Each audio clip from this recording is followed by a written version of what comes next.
afternoon everybody. Welcome po sa Artist Room. Manood tayo ng show nila. Okay, sila po yung mga young generation of our artists today. Kasi po, we cannot totally isolate those artists because long before na yung numbers nila niya, di ma-isolate. Because long before the American came and converted tong SBMA as military base, okay, their ancestors been living here for hundreds of years and also yung culture nila na preserve. As you can see po, suot pa rin nila yung traditional clothing yung tinatawag na bahag and si them barefooted. Ibig sabihin po, yun po yung way para mag-preserve po yung culture nila as indigenous group of Filipinos. Okay? Bale, magsasayaw po sila ng tatlong saya nila, ang dragonfly dance, ang monkey dance, and ang lakbay war dance. Okay, first will be the dragonfly dance. Okay, yan po yung dragonfly dance ng mga artists. Kasi ini-imitate nila yung song ng dragonfly in the mid-air kasi walang electricity sa forces where nagre-rely sila sa movements ng mga insect and the animals.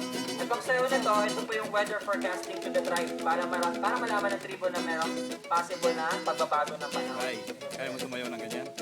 Yeah. Yung ganyan? Di ba, dito nyo ako pinikap niyo. Palakpakan naman. Yay! Okay, medyo Lapan! okay, ang next na sayo nila yung monkey dance or the hunting dance for the icons.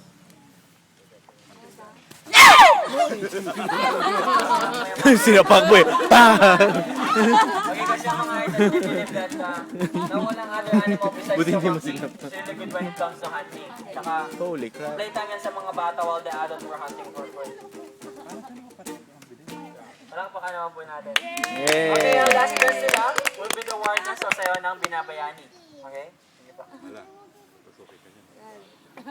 Papanain ka na.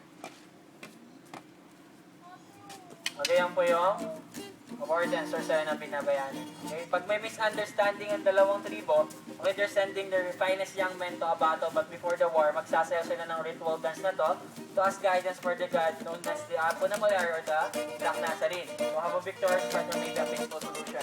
Yan ang mga idols na siniwala sila ang pinakamagaling naman na naayaw, ngayon ang pinakamagaling naman na ito.